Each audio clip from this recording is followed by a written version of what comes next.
사람의 마음은 겉으로는 보이지 않지만 저마다 나름의 업식을 가지고 있다가 어떤 자극이 오면 반응을 합니다. 내 몸과 마음에 배어있던 업식이 색깔, 냄새, 소리 등의 외부 자극을 받으면서 느낌이라는 반응을 일으킵니다. 화는 스트레스와 후회라는 후유증을 남깁니다. 화를 내고 나면 자신의 감정을 조절하지 못했다는 자괴감에 빠지기도 하고 상대방이 상처를 주었다는 자책감에 후회하기도 합니다. 이렇게 안 좋은 결과를 가져오는 것을 알면서도 화를 참는 것은 쉬운 일이 아닙니다. 화가 나는 이유를 살펴보면 내 마음속에 내가 옳다는 생각이 있기 때문입니다. 잘난 내가 보기엔 다른 사람이 마음에 안 들어서 화가 나는 것입니다. 이런 감정은 내면에 깊이 깔려있어 쉽게 드러나지 않지만 가족처럼 가까운 사이에서는 무의식 속에 잠재되어 있다가 부지불식간에 튀어나옵니다. 실제로 감정이란 무의식에서 나오는 습관화된 반응일 뿐이라는 뜻입니다. 잘 살펴보면 화를 낼 만한 상황이라는 기준 자체가 지극히 자기중심적입니다. 각자 살아온 환경과 그 안에서 축적된 경험, 그리고 그 과정에서 형성된 가치관이나 관념에 따른 것입니다. 말로는 객관적이고 공정하다고 하지만 실제로는 내 생각이고 내 취향이고 내 기준에 불과합니다. 따라서 화가 난다는 건 누구의 잘못이 아니라 내가 옳고 네가 틀렸다는 내 분별심 때문입니다. 사사건건 옳고 그름을 가리려는 습관이 내 안의 도화선에 자꾸만 불을 댕깁니다. 화낼 일이 아닌데 내 기준에 맞지 않아서 화가 나는 것 뿐입니다. 나를 세상의 중심에 놓고 그 주변 상황과 사람들을 판단하니까 내 기준에 맞지 않을 때 화가 올라오는 것입니다. 사실 잘잘못을 따질 수 있는 절대적인 잣대 같은 건 존재하지 않습니다. 옳고 그름은 본래 없습니다. 나를 기준으로 삼으니 상대가 잘못한 게 되는 것입니다. 그래놓고 객관적이라고 주장해버리면 자기를 절대화하는 것입니다. 이렇게 되면 고집이 세고 똑불장군이며 꽉 막혔다는 소리를 들을 수 있습니다. 옳고 그름에 대한 생각이 분명한 사람일수록 화를 잘 냅니다. 분별심이 강할수록 성질이 많이 올라옵니다. 이래도 좋고 저래도 좋은 사람은 상대적으로 화가 적은 편입니다. 주관적인 잣대를 내려놓으면 내가 옳다고 고집할 근거도 없고 네가 그르다고 비난할 이유도 없습니다. 그런 마음 상태에서는 화가 일어날 여지가 없습니다. 우리가 사는 세상엔 별일이 다 일어나고 별의별 사람이 다 있습니다. 그런데 내가 원하는 상대만 골라 만날 수도 없습니다.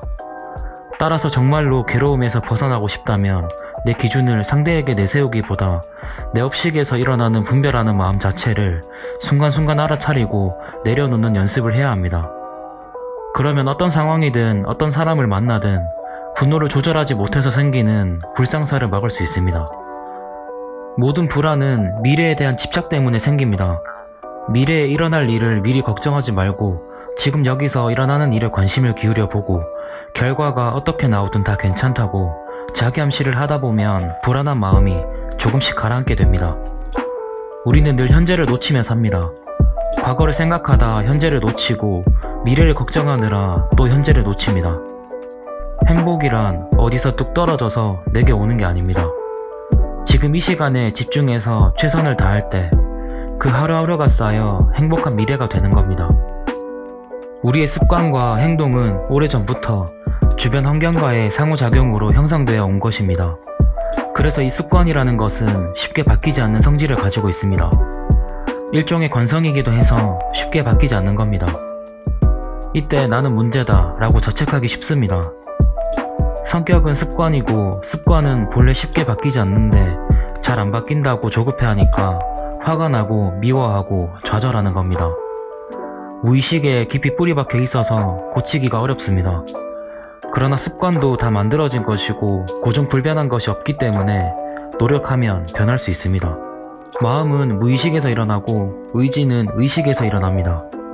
의식이 무의식을 통제하려면 대부분 실패합니다.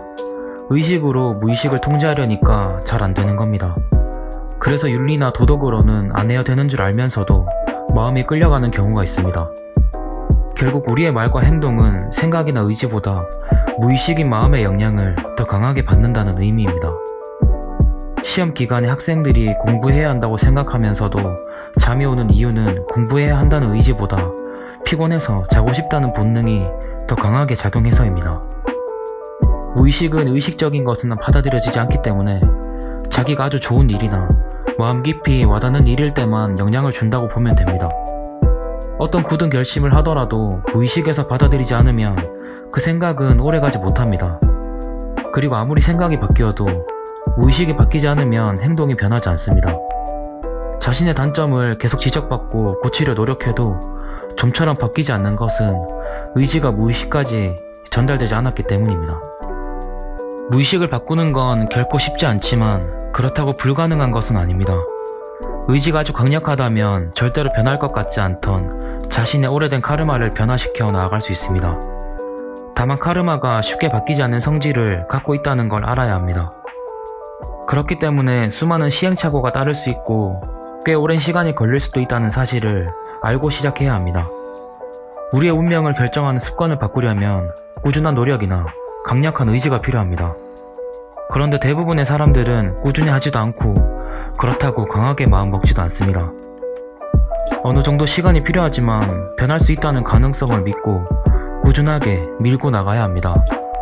의식적으로 꾸준하게 변화를 추구하면 시간이 흐를수록 그것이 습관으로 자리 잡습니다. 그렇게 조금씩 변화가 일어나면 나의 운명이 바뀐다는 것을 기억하셨으면 좋겠습니다. 인생 최적화였습니다.